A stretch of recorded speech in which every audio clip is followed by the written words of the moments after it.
বিসমিল্লাহির রহমানির রহিম। এটা আমার লালতির হাইব্রিড জাতের সেকেন্ড জেনারেশনের পেঁয়াজের বীজের ক্ষেত। আলহামদুলিল্লাহ পর্যাপ্ত পরিমাণ মৌমাছি বসছে, পর্যাপ্ত পরিমাণ, যা প্রত্যাশার চেয়েও অনেক বেশি আছে মৌমাছি। আলহামদুলিল্লাহ মাত্র বসতে শুরু করেছে। এখন সকাল টাইম, অর্থাৎ মৌমাছি বসে দুপুরের পরে 11টা থেকে 3টার মধ্যে, 11টা থেকে 3টা এর মধ্যে সবচেয়ে বেশি বসে। এখন আসতে শুরু করতেছে মৌমাছি। আলহামদুলিল্লাহ পরাগায়ন হবে। পরাগায়ন না হলে ভালো ফল আসবে না, ভালো ফসল আসবে না। তাই পরাগায়নটা খুবই গুরুত্বপূর্ণ এই সময়।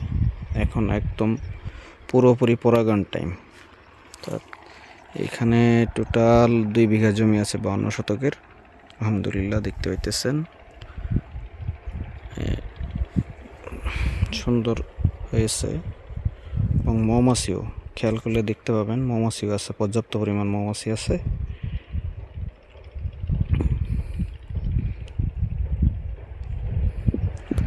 মৌমাছি না থাকলে হ্যান্ড পলিনেশন অর্থাৎ হাত পরাগায়ন প্রয়োজন হইতো।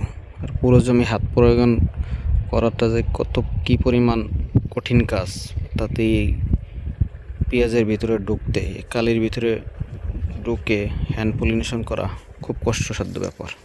যার কারণে মৌমাছি খুব উপকার করতেছে।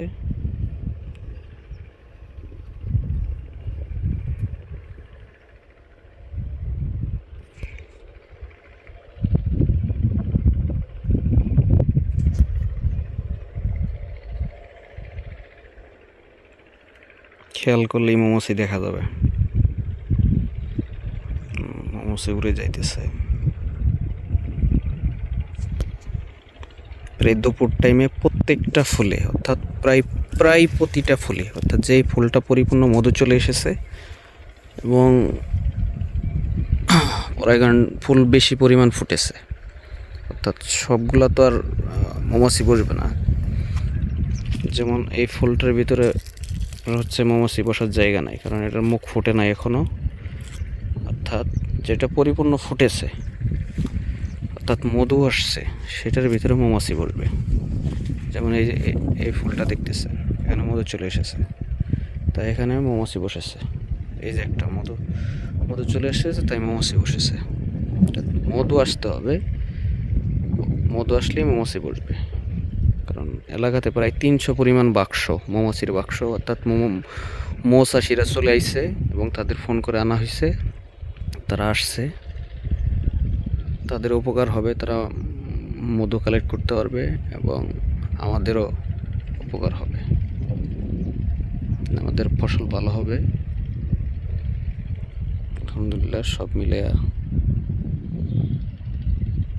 দেখার মতো হয়েছে।